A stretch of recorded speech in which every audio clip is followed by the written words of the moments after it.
Ano ba kayo? Okay, praise God for the wonderful singing together. Familiar po ba kayo sa linyang katulad nito? Bakit sa kabila ng lahat ng ginawa ko, pinakita ko ang pagmamahal sa iyo, pinadama ko ang mga lahat ng bagay para lang maramdaman mo at maranasan mong iniibig kita, pagkatapos yan pa yung ginanti mo sa akin? Sounds familiar sa mga palabas? Sa totoong buhay din nga naman. Iniwan ko ang lahat para sa iyo, pagkatapos yan ang igaganti mo sa akin. Para namang hindi mo naranasan ang aking pagmamahal.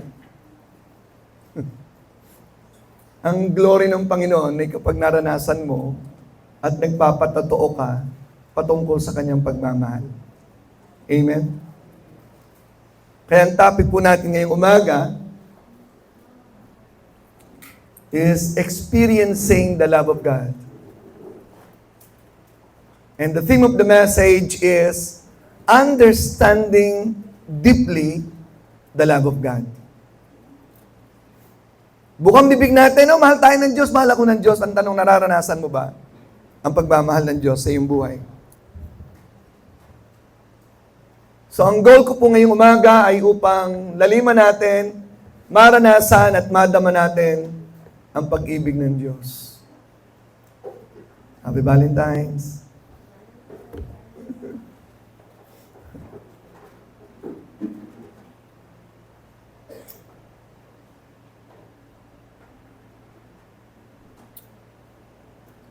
Alam niyo ba kung paano mararanasan ang pag-ibig ng Diyos?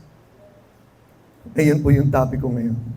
So, 5 bagay tungkol sa dapat nating maintindihan patungkol sa pag-ibig ng Diyos. Number 1, atin po munang tingnan sa John 3:16. Quote nga po natin, John 3:16, "For God so loved the world that He gave His only begotten Son, that whosoever believeth in Him should not perish, but have everlasting life." So, yun po yung pag-ibig ng Diyos. Titinan po natin yung 5 bagay tungkol sa pag-ibig ng Diyos. Ang pag-ibig ng Diyos, number 1, okay, it has an expression because the love of God, the love is an action word. There is an expression. How do you express your love to the one you love? So, ang problema po, kapag walang expression ng love at sasabihin mo na lamang sa mahal mo, alam mo na naman kasi mahal kita, it's all in the mind. Pero walang expression, hindi ho yung love. Love is something that you express. Okay? Number 2, love has intention. Ano ang layunin ng love? So, hindi po siya passive, meron po siyang intention. Anong layunin mo? Kapag ini-interview ng tatay ang manliligaw ng kanyang anak na babae, halik rito. Ano bang layunin mo sa anak ko? Pangatlo, love has motivation. Okay? Bakit mo minamahal ang isang tao? It has motivation. And love also, in order for us to experience love, the love of God, there is an instruction. And then lastly, there is motivation. Consolation. Okay? But I would like to focus on the third point. Ano nga yung binanggit ko sa third point ko? Intention yung pangatlo. Galing, ati sumasagot kayo. No? Okay. Pag natin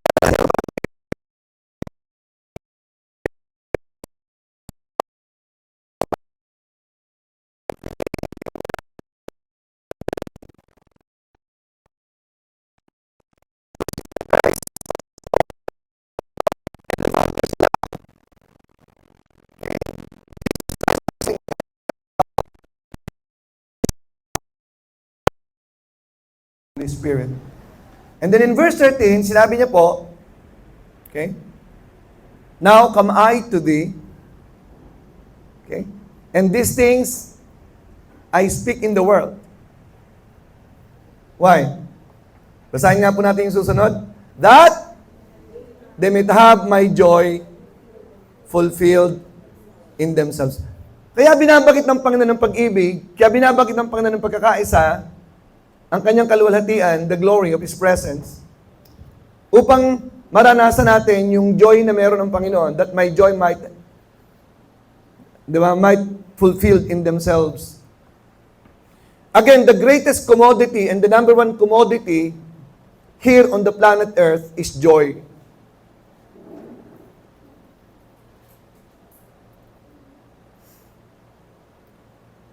Lahat ng bagay na ginagawa ng tao, ang isang kanyang dahilan ay ang paghahanap ng joy.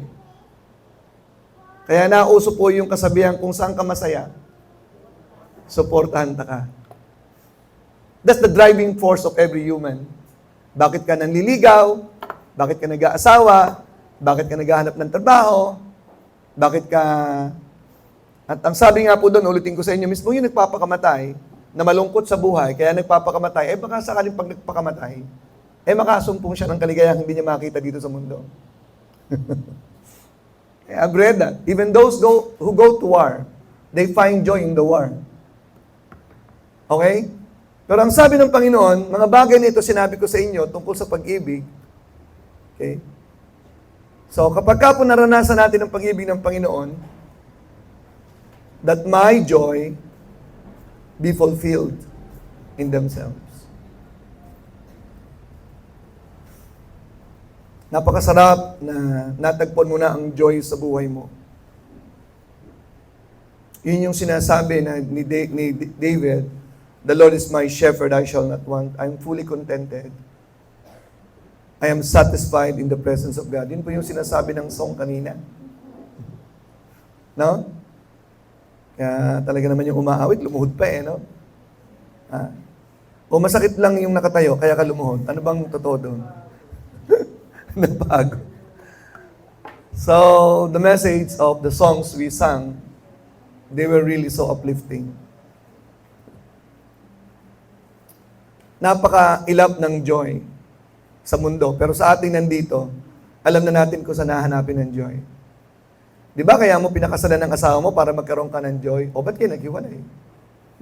Kasi wala pala doon. O di ba ang dami ka ng pera? O ba't di ka pa rin masaya? Kasi wala doon. Di ba?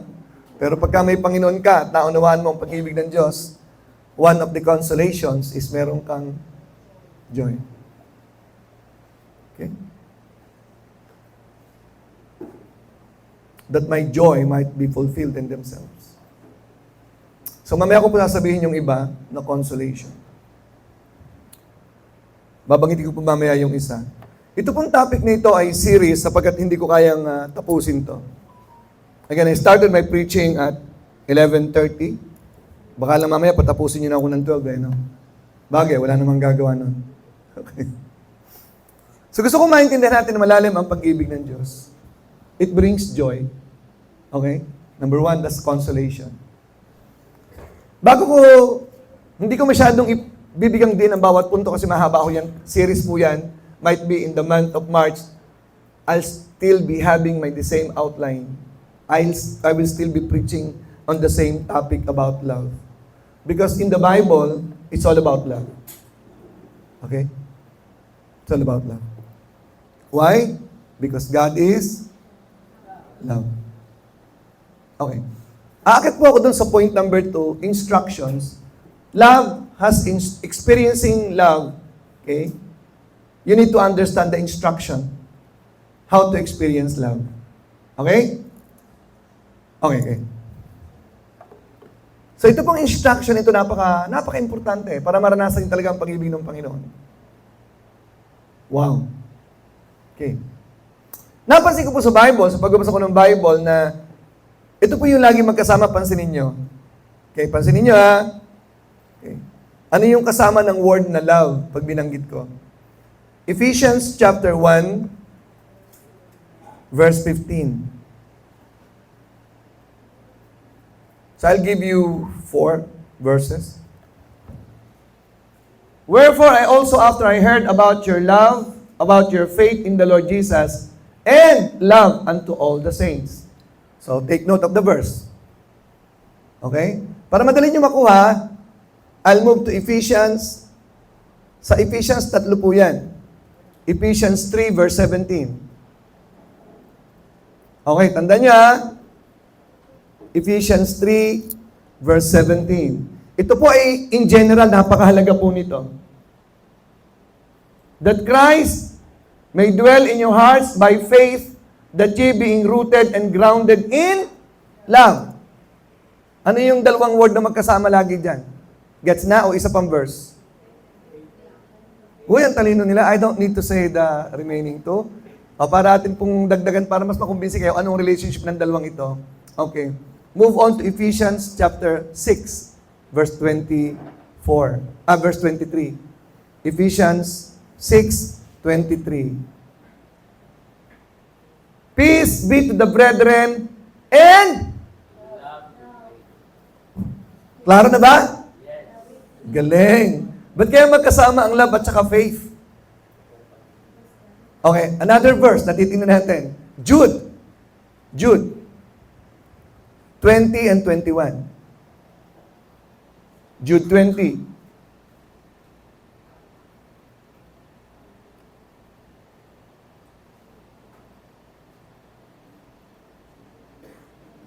Mukhang wala ata ang Jude. Nandiyan ba ang Jude, anak? Okay, anyway.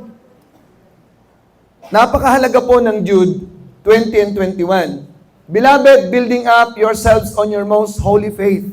Build up your holy faith. Okay? Ipo yung commandment. How to build up your faith. Mamaya, titingnan po natin na. Okay. Verse 21. Keep yourselves in. Nakita natin ang relationship noon, ano, Jong? Nag-o-observe si Jong, no? Magkasama ang love at saka faith. Bakit kaya?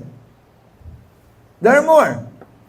Pero bakit kaya? Anong kinalaman ng love and faith sa instruction ko? Point number, pababa kasi tayo, 1, 2, 3, 4. Nasa 4 point ako, the instruction to experiencing the love of God. Malaki ang kinalaman ng faith. Okay. Hindi po lamang sa love, pero ang focus po nito ay love. Bakit po ba love? Para maranasan natin ang love. Bakit faith? Okay? Tingnan po natin ang relationship. Ang instruction po para maranasan natin ang pag-ibig ng Diyos ay sa pamamagitan ng pananampalataya. Kaya tayo po inuutusan that we should walk by faith and not by sight. The just shall live by faith. Okay, so ilan po mga verses yan, pero tingnan po natin sa Hebrews 10:38. Hebrews 10:38.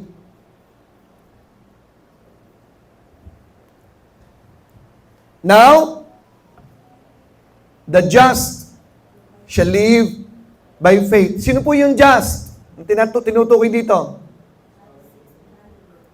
Sino yung just? Mga sumampalataya kay Jesus. Mga pinatawad ng Diyos sa kanilang kasalanan. Mga taong ligtas na nakaunawa ng kaligtasan ng kanilang kaluluwa. Kayo po ba'y nakatitiyak na kayo ay ligtas na? Pakitas po yung kamay sa nakakasiguradong siya'y ligtas na. Pakitas po yung kamay. Okay? Yan. Ngayon po, tasaman po yung paa. Okay. So, salamat naman at kayang-kayang itas yung paa, walang rayuma. So, yun po yung just. At ang utos po ng Biblia, Jong, ang just, ang mga taong tumanggap sa Panginoon, dapat mabuhay sa pananampalataya. Bakit kailangan pong manampalataya ka lagi? Living by faith is 24/7. In all you do, you must live by faith. You must be always trusting God. Pag sinabi nating trusting God, ano ibig sabihin nun? Naniniwala ako, ang Diyos nandyan. Yes, ano ba yun? Pag sinabing trusting God, nagtitiwala ka sa kanyang mga sinabi. So, related po lagi, pag sinabing faith, related sa kanyang word. Ano yung sinabi ko? Kapag sinabing sumasampalataya ka, it's always about trusting His word. Hindi pwedeng ihiwalay ang faith na walang word. Make believe ang tawag doon. So kaya ka sumasampalataya, may pinangahawakan ka, may pinagtitiwalaan kang kanyang mga salita. Okay. Pag sinabi nating salita, dugtong-dugtong yan ha. Pag sinabi nating salita, mga sinabi ng Diyos. Di ba? Ang Biblia, the Word of God. Ang sabi ng John 1, in the beginning was the Word, and the Word was with God, and the Word was... So yung salita niya, Diyos.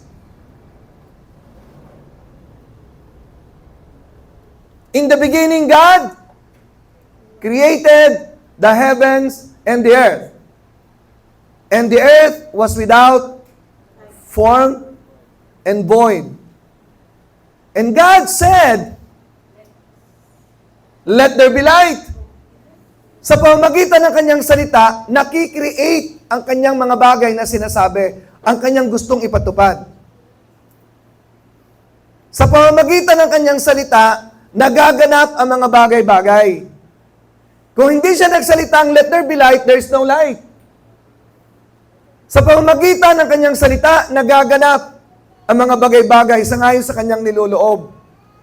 Uulitin ko, sa pamamagitan ng kanyang salita, nagaganap ang mga bagay-bagay na kanyang niloloob. Pag walang salita, walang magaganap. Now, this is the punchline. When you put your faith in the Word of God is created. Anything about what God said, you put your faith in that Word is created.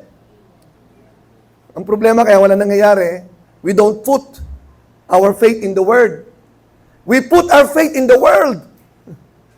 We don't know what is in the Word. And we have nothing to put our faith in. Kaya wala nangyayari sa atin. So magaganap lamang ang pag-ibig sa buhay ng tao kapag ikaw ay naniwala, sumampalataya sa kanyang mga salita, living in His Word, living by faith, that is the love of God will be perfected in us. Because the Word and God are one, and God is love. Living in His Word is living in His love. Okay niyo po yun? Kaya magkasama lagi po yung faith and love. Okay?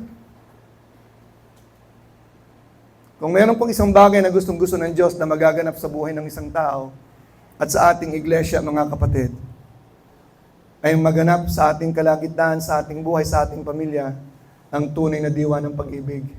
Because God is love. Pag hindi nararanasan ang pag-ibig, there is no experience of God. Because God is love. Kaya mahalaga po yung love and faith. Amen? So ang aking objective, maranasan po natin ang pag-ibig ng Diyos sa pamamagitan ng paglakad sa pananampalataya, pagtitiwala sa Kanyang mga salita. Kung kayo po ay hindi seryoso sa salita ng Diyos, wala ho kayong mararanasan pag-ibig ng Diyos. Pag-ibig ng nanay mo lang, pag-ibig ng girlfriend mo, pag-ibig ng asawa mo, at yung pag-ibig niyan, hindi mo pwedeng pagtiwalaan yan, pabago-bago din yan, katulad mo. Only the love of God is consistent and constant. Will never change. Will never change. Okay? Amen? Okay. Nakapokus kasi tayo sa love ngayon. Pero nais kong sabihin sa inyo, faith is the catalyst. Do you understand what catalyst means? Nag-aaral ng chemistry, ng high school. Doon ko yung natutunan ang word na catalyst. Okay, pag kumakain ka, okay. Paano natutunaw yung pagkain? Paano na ma-metabolize? Dahil nagsisikret ang bibig mo ng acid. Yung acid ang tumutunaw sa pagkain, ang tawag doon catalyst. To hasten the reaction. Catalyst is to hasten the reaction. Faith is the catalyst about anything about God so that it will be put into action, so that it will manifest here in the physical realm. Everything about God in the spiritual realm, written in the Word of God, can only be manifested and fulfilled in the physical life through your faith. Faith is one of the most important words in the Bible. Okay? Maliwanag po ba yun? I am seated with Christ on the throne. Listen. Same with you.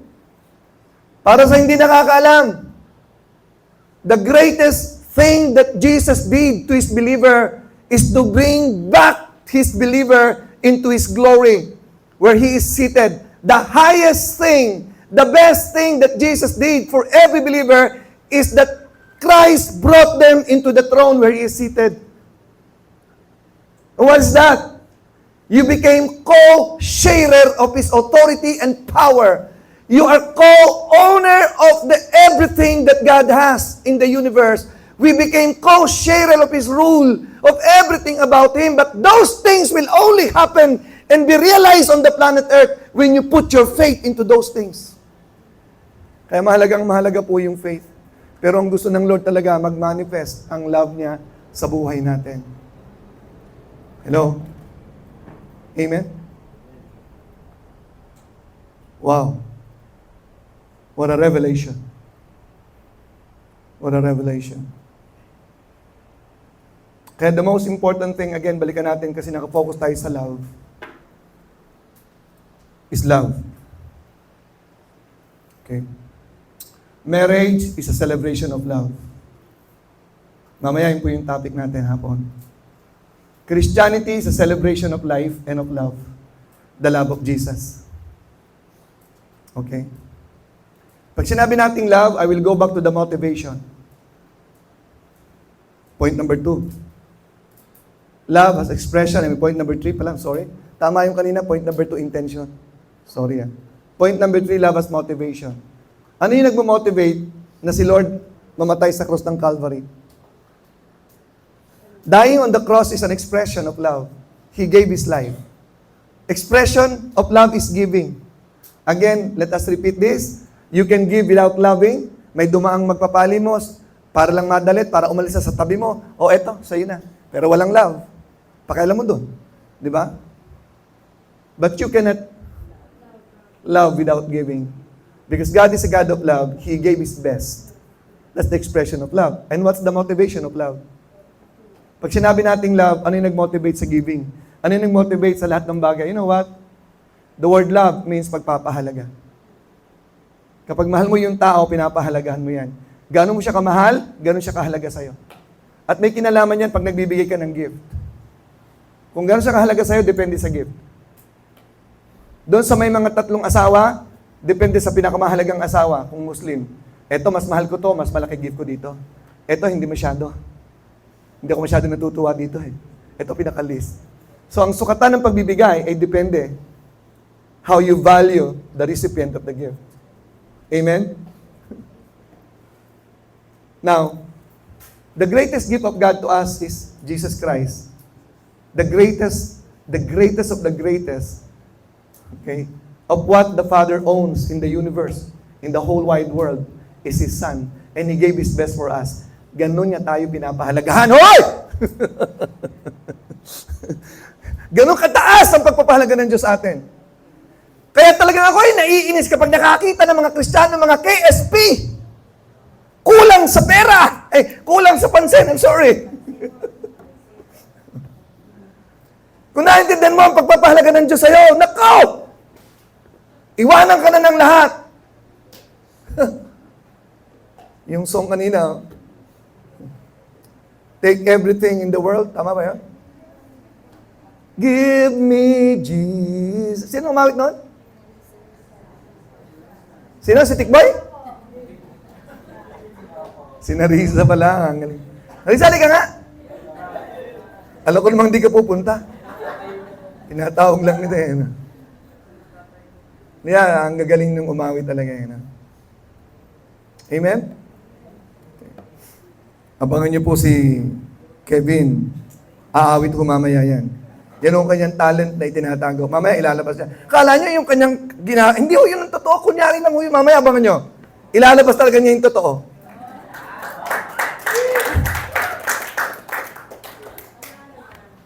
Huwag mo kong ipahiya, ha? Batukan kita. Okay, so... Wow, ang haba ng introduction ko, yun. Kaya napakahalaga po ng faith, mga kapatid. Ang sabi po doon, build up your most holy faith. Do you know how to build up your faith? Gather more objects of faith. Gather more of the Word of God. Keep on trusting those words. Keep on gathering. God will fulfill them. And how? While God is fulfilling all those words, manifesting and manifesting, the more you will trust God, the more your faith will grow, and the more you're able to trust great and mighty things ng Panginoon sa buhay mo. Eh kaya wala nangyayari kasi, hindi ka nagtitiwala sa maliit. Paano magtitiwala sa malaking bagay? Hindi ka lumalago. Ayaw mo ng risk. Alam niyo bang kalaban ng great and mighty things? Kontento na lang. Di ba? Sa comfort zone. Ayaw mo ng risk eh. The enemy of best is good. Okay na ito. Ayos na yan. Di ba? You resist pagka may hirap. Ayaw mo na mahirap. Gusto mo komportable ka. Ayaw mo mag-stress out ng iyong buhay. Ayaw mag-stress out ng faith mo. Kaya walang nangyayaring maganda sa buhay mo. Great and mighty things can happen only by growing in faith. The muscle of faith. Build up yourselves in your most holy faith. Build up is like building up the muscle. How's your faith? How's your faith? Okay, so let me proceed to the point number 2, the intention of love. Pag sinabi nating mahal ka ng Diyos, anong ibig sabihin ng Diyos? Ano kanyang intention sa'yo? Ha? Talagay niyo. For God so loved the world. That's the love of God. That He gave His only begotten Son. That's the expression of love, giving. That whosoever believeth in Him should not perish, but have everlasting life. Pag sinabing pag-ibig ng Diyos, ang dapat yung maintindihan, ang intention niya, listen. Anong intention ng Panginoon sa'yo? Your highest good. God's intention is your highest good in His own wisdom. Not your highest good in your own perception. Sometimes we don't understand what is good and what is best. If you are suffering many difficulties in life and God will appear to you, tapos hindi mo pa alam yung kaligtasan, papipiliin ka, going to heaven or money? Daming pera, tatabok ng Lord sa'yo, okay. Kapatawaran ng kasalanan mo, o pera. Ay malamang tatanggapin ng tao pera. Immediate yun eh. Pero ang binigay ng Diyos sa atin, dahil tayo makasalanan papuntang impyerno, the very best that God can give us is to give us Jesus Christ for our eternal life. Hindi niya binigay kung anong gusto mo. Hindi katulad natin mga magulang, bigay ng bigay kung anong gusto ng anak. Ang binibigay natin sa anak natin, ano makakabuti sa kanya? Ganon din po ang Diyos sa atin. The objective of love, the intention of love is to give you to the highest, to give you the highest best that He can give, and to bring you to the highest best that He can bring you to, or in. Kaya niligay niya tayo sa kanyang trono ng kanyang biyaya sa langit. That's the highest thing that God can do. Hindi na natin hihintayin yung ginawa niya na yun eh. Kailangan mo lang i-manifest. Ay, grabe. Grabe ang Panginoon talaga. Ginawa niya na. Tapos na ang usapan. The Lord brought us already to the highest place where we can go.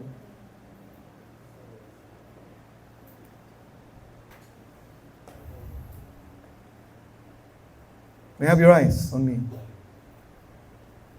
Ulitin ko sa inyo, dapat maintindihan nyo to.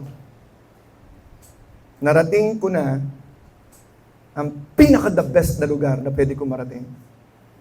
Wala akong pake kung hindi ako makarating sa Boracay. Oy, sinong pupunta ng Boracay dyan? Sama ko ha. Sinong hindi pa nakakarating ng Boracay? Uy, halos, hindi pa nakakarating? Hindi ako sinama ni Juan. O talaga palang, nagre-reklamo tatay mo sa'yo. Lagi na lang Kevin, lagi ka na lang Kevin. Tatay naman. Bukas din. Ano yung lugar na gusto mong puntahan? Ikaw, ayun, anong lugar na gusto mong puntahan sa buhay mo? Amerika, Canada, ano? Ha? BGC? Ikaw, galing ka ng Malaysia, Indonesia, Singapore. Alexa, gusto mong punta ng Rome? Sa Iraq, gusto niya. Okay. Amsterdam. Alam niyo mga kapatid, grabe talaga ang Panginoon. Dinala tayo sa trono ng kanyang biyaya. Yung binabanggit ni Ora kanina dito, by location, sabi po ng Biblia, nakaupo tayo sa trono kung saan siya nakaupo eh. Maliwanag po yan in the book of Ephesians. Oo, nandito tayo, pero andun din tayo eh. So para magkaroon ng kaganapan, yung place na yon, kung saan tayo nanduroon as co-owners, co-sharers of God's power and authority, it is by faith, ang link. Amen? So ang intention ng Panginoon sa atin, tapos na. Lalakaran mo na lang. Wala na siyang pwedeng pagdalan pang mas mataas kaysa kanyang pinagdalan sa'yo. Binalikan niya kung saan ka galing. Trono niya. Hindi ka na-amaze? Na-amaze naman ako sa'yo? Pag hindi ka na-amaze sa sinasabi ko, na-amaze ako sa'yo. I am seated with Christ on the throne. You can be in two dimensions. You can be in a two-dimension. Okay? Intention. Let's go back to the intention of love. Ano yung layunin ng Panginoon sa pag-ibig niya sa atin? Ibigay niya ang pinaka-the best. At ginawa niya na yon. Okay? Okay. Ang intention ng Panginoon ay gawin ang pinaka-the best, the highest good. At yan ay ginarantihan ng 3 bagay sa Biblia. Maging dito sa lupa. 3 bagay ang kanyang binigay na garantiya, banggitin ko to sa inyo. Number 1, Jeremiah chapter 32 verse 38 to 40. Ito po yung sinasabi.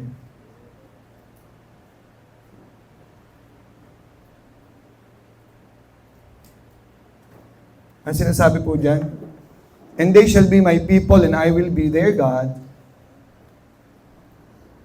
And I will give them one heart and one way, that they may fear me forever, for the good of them and of their children after them. And I, read with me now, verse 40, and I will make an everlasting covenant with them. Mga believers yan. That I will not turn away from them to do them good. Ang Diyos ay hindi siya tatalikod, sabi niya. Okay? Tatalikod sa what? To do good. But I will put my fear in their hearts, that they shall not depart from me. So meron pong nagtatanong, ano yung kasalanan na babawiin ng Diyos ang kaligtasan mo? So, kalimitan pong sagot sa mga matatalinong nakaunawa, kapag lumayo ka sa Diyos. So, ang verse na ito, binubura po yung paglayo sa Diyos kasi ang mga taong tinawag ng Panginoon na kanyang ka-covenant, ang sabi dito, hindi lalayo sa Diyos. Kaya ka lumalayo sa Diyos, hindi ka sa Kanya. Kasi ang sabi ng Biblia, yung Kanya, hindi lalayo sa Kanya. Naintindihan niyo po ba? Kaya once saved, always saved. Once apart, and a party of the covenant, you will not turn away from Him. And God also will not turn away from doing good. Mga kapatid, number 1, ang nagbibigay ng garantiya that God is committed to His love for us, that He will not turn away, because love is doing good, and the highest good, ang sabi ng Panginoon, I made a covenant, I will do good to you. So, ang Panginoon gumawa ng covenant. Okay? Nang sabi dito, I will not turn away. Okay? Verse 41. Tingnan natin ha. Yes, I will rejoice over them to do them good. Hey, listen. Ang sabi ng Diyos, gumawa ako ng covenant to do good to you. I will not turn away from doing good to you. And look at the verse. And it is my joy and I will rejoice in doing good to you. Ibig sabihin ng Diyos gumagawa ng mabuti sa atin, hindi siya napipilitan. Di ba? Hindi natin siya napipilit, kundi siya'y masayang gumawa ng mabuti sa iyo. Masaya siyang gumawa ng mabuti sa atin. Okay? At matindi po yung sinabi sa susunod. At gagawin ko yan ng buong puso. Hindi ako half-hearted yan. Okay? At gagawin ko yan ng buong kaluluwa ko. Ang Diyos may kaluluwa. Yung kanyang being. At sabi niya, masaya ako buong puso, buong kaluluwa, I will do good to you. So, ito po'y ginarantihan ng kanyang covenant. Kaya kung naintindihan po natin yan, pag may problema ka, walang problema sa Diyos. Kasi siya ay gumawa ng covenant that He will not turn away from doing good. Kaya bad ang nangyayari sa'yo, tingnan mo ang problema mo. Huwag siya ang titingnan mo. Yan ay pinagtibay ng pangalawang bagay. God is a God of love. Pag sinabing umiibig ang Diyos sa atin, that is His nature. Yun ang kanyang likas. Hindi siya nag-i-struggle na gumawa ng mabuti sa atin. Hindi katulad natin, nag-i-struggle kung sisimba o hindi. Ang dami nating hindrances sa paggawa ng mabuti. Lagi tayo nag-i-struggle. Kapag ginawa ng masama, gagawa ba ako ng mabuti o masama din ang gaganti ko sa Kanya? Lagi ganoon ang tao, pero ang Diyos, likas po niya. Hindi siya nag-i-struggle sa paggawa ng mabuti. Kasi yun po ang Kanyang likas. Wow! Guaranteed by His covenant, guaranteed by His character or nature. You would like to hear the third one? Pag narinig niyo yung pangatlo, ito yung pinakamabigat. Bakit laging mabuti ang mangyayari sa buhay ko? Ang Diyos na gumawa ng covenant, nagagawa ng mabuti sa iyo with all His heart. He will not turn away with all His rejoicing and with all His whole soul. This God whose nature is the God of love, this God is so good to us. He indwelt in you and in me. Ginarantihan niya ang paggawa niya ng mabuti sa pagtahan sa atin. Kaya kung meron tayong Kristo sa ating buhay, yan ay garantiya lamang ng lahat na mangyayari sa iyo ay pawang mabuti at pawang mabuti. Amen. That's the intention of love. Kung mahal mo ang asawa mo, Jong, ang layunin mo sa kanya is to give her the highest best and the highest good. Amen? Mga lalaki nandito, hello Betong, napili kitang kausapin ngayon eh. Kung mahal mo ang asawa mo, mahal mo ang pamilya mo, ang iniisip mo, ano yung magagawa kong pinaka-the best? Dahil mahal ko sila because love is doing what is the best for the object of your love. Amen, Rafi? Kinikwento lagi ng mami ni Rafi na mapagmahal ka daw na ama. Di ba? At masarap din pakinggan na mapagmahal kang asawa. Amen? Amen. Okay. Nandyan yung anak nila ngayon eh, kasama nila. Asa sa labas? Oo eh. Napapunod namin yung video ng anak mo lagi yun. Ay, hello baby. Mga kapatid, ang sarap ng samahan sa pamilya kapag ang intention ng bawat isa is to the highest good of the one you love. Iingatan mo na makagawa ka ng bagay na ikasasama ng minamahal mo. Kaya ang labong-labong mag-cheat ka sa asawa mo. Lalo na kung katulad ni Ora, wala ka pang ginagawa, nagdududa na. Hindi, joke lang. Joke lang. Hindi ho totoo yun. Malalim na ho ang discernment yan. Malalim ang discernment yan. Okay. Nakaamoy na, parang aso yan eh. Malayo pa, nakaamoy na. Okay. Ang sarap ng iglesia, ang sabi ko kahapon, alam po yung Kalamba, na kung saan si Marisa ay pumupunta. Alam mo, marami napunta ang mami mo ng Kalamba. 2 months pa lang, 20 na mahigit ang tao doon at hinihikayat siya magkaroon na ng church doon. Wow, I was so amazed. I was so amazed of the work of Marisa in Calamba. Nagyayaya na ang mga tao, sana magka-church na kami dito. Kasi meron po doong magandang bahay na subdivision. Yung mga residente, may mga Christians din. Para hindi na sa lumabas ng weekends, gusto nila magkaroon ng church na po doon, malapit lang. At meron po doong spring. Alam niyo po yung spring? Winter, spring, summer. Yun po yung spring. Okay. Mainit po yung tubig doon. Meron po doong paliguang mainit yung tubig. 2 months pa lang, gusto nila magkaroon ng church. Oh, so amazed. Oh, so amazed. Wow. Pag binigay mo talaga palang buhay mo sa Panginoon, kahit saan ka pumunta. At alam niyo po yung pinunta sa Calamba, malapit po sa Mount Banahaw. Kaya lalong dadami po anting-anting ni Marisa doon kasi malapit po sa Mount Banahaw. Oh. Hindi nakarating ka doon, di ba? Di ba? At alam niyo po si Marisa, may Bible study po dyan sa Binondo. Binondo ba? Binondo, ano? Alam mo yung Bible study ni Mas Binondo? 20 pong attendance, 20 ang kanilang members doon.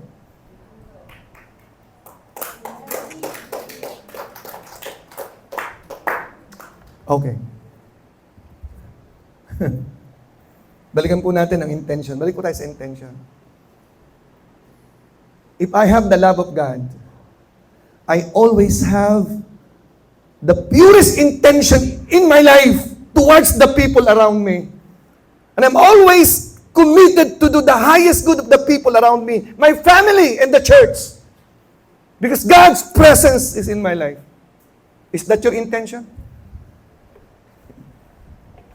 Gagawin kong lahat. At alam niyo ang ginawa ni Jesus para lang ibigay niya the highest good sa'yo? Inako niya yung kasalanan mo. Maligtas ka lang. Inako niya ang kasalanan mo. Hindi ba rin siya nang may kasalanan? Madala ka lang niya sa trono ng kanyang kalangitan. Wow! Tayo, mapagbintangan lang, galit na galit. Si Jesus nga, inako mismo yung kasalanan, hindi naman kanya eh. Tayo, napagbintangan, nagwawala na, pumapatay pa. Hello? Kaya mo bang angkinin ang kasalanan ng isang tao? Ikaw nang makulong, huwag lang siya. Uy, kayo na lang. Tayo, pagka merong argumento sa bahay na alam natin, tama tayo, talagang makikipag-away tayo eh. Kulang na natin sakalin yung kausap natin kung asawa man yun. Di ba? Tapos si Jesus,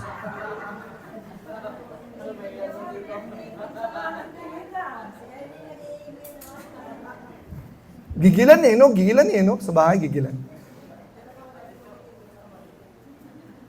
Okay. Okay, so, last 5 minutes. Ito pong bagay na ito na ginagarantihan ng kanyang covenant, ginagarantihan ng kanyang character at ng kanyang pagtahan sa atin. Yun po yung paggawa niya ng mabuti kasi God is a God of love. Para maranasan po niyo yun, you live by faith. Grow in the Word. Okay? Put your faith in the Word and the love of God will be manifested. Gustong-gusto ng Panginoon na mag-manifest ang kanyang love sa buhay natin. So, iiwanan ko po yung verse na to sa inyo. John 14:21. John 14:21. Tignan niyo po yung sinasabi ng Panginoon. Sa sinasabi ko po sa inyo. Okay? John 14:21. He that hath my words, kaya sabi ko mahalaga po yung word eh. Hanggat di po kayo nagiging seryoso sa salita ng Diyos, walang usad sa pananampalataya niyo, wala. Hanggat di kayo nagbabasa ng Bible, hindi kayo dumadayukdok sa salita ng Diyos pag-ising sa umaga. Wala ang mangyayari, ginagarantihan ko, wala mangyayari sa buhay mo. Magsisimula ang pag-unlad mo sa tibok na buhay mo, sa tanang buhay mo, kapag ikaw ay nagsimula na magseryoso sa salita ng Diyos at panampalataya mo yan, babago ang takbo ng utak mo at ng buhay mo. Pero hanggat wala mangyayari. Ganyan ka lang, paikot-ikot ka lang. Kahit saan ka pumunta, wala mangyayari sa'yo. Lalayo ka lang ng lalayo sa Diyos. Success can never happen without the Word of God. That's Joshua 1:8. Ang sabi po ng Panginoon dito, He that hath my words and keepeth them, he it is that loveth me. You know? And shall be loved of my Father, and I will love him, and will make manifest myself to him. Magpapahayag ako, makikita ako sa kanyang buhay kapag iningatan niya ang aking salita. Kaya hindi makita si Kristo sa buhay ng isang tao, hindi siya seryoso sa salita ng Diyos. Mag-decide po kayo ngayong araw na to, I will really make serious with the Word of God. Give me Ephesians 6:24.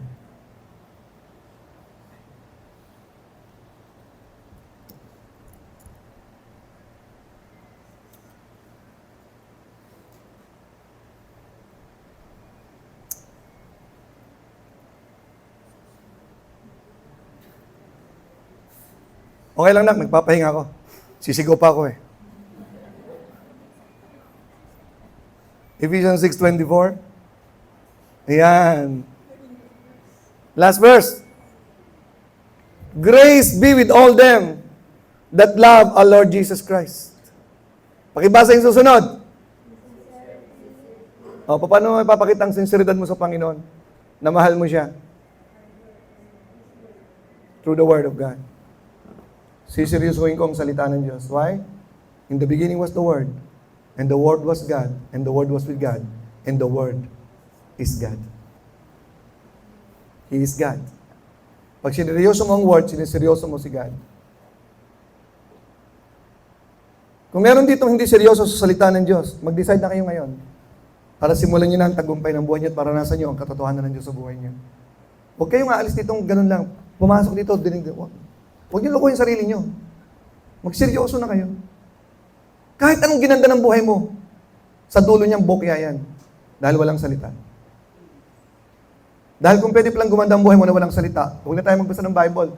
Huwag na tayo mag-church dito, huwag na tayo mag-preach. Pwede pala eh. At kapag gumanda ang buhay mo na naging malapit ka sa Diyos, grabe. Turo mo naman sa akin, kung paano kung na walang Bible. Di ba? Share natin sa iba. Imposible. Hindi mo yung magagawa. Huwag na kayo magmatigas. Wala kang pupuntahan. Ginagarantihan ko yan. Pexman. Mamatay pa man si Satanas. Hello? Okay.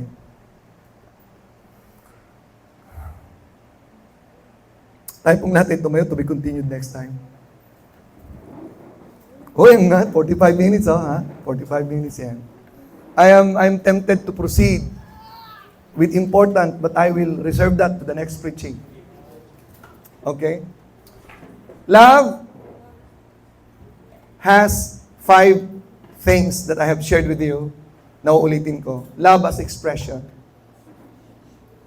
It is giving. Love has intention. Giving the highest best for the highest good.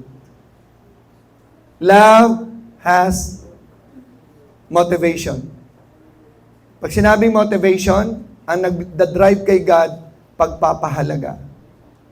Pag sinabing mahal ako ng Diyos, pinapahalaga niya ako. Kaya binibigay niya ang the highest good ko. Ano ibig sabihin niya? Anong instruction para maranasan mo? Live by faith. Anong consolation? That your joy, that my joy might be fulfilled in themselves. The happiest human being on the planet Earth. Okay? The happiest. Okay? Ang taong pinakamasaya sa ibabaw ng lupa, tandaan niyo to, ay ang taong lumalakad sa pananampalataya na nararanasan niya ang katotohanan ng Diyos at ang kagalakan ng Diyos sa kanyang buhay. Sa salita lang po ng Diyos yan. Amen? Tayo po'y manalangin. Ama naming Diyos, maraming salamat po, Ama. Napakabuti niyo po sa amin. Na kami, Panginoon, of all the billions of people on the planet Earth, those who have already existed and passed away, among those people who are alive today, we are chosen to become recipients of your great love for us to experience that. Only few of us, Lord.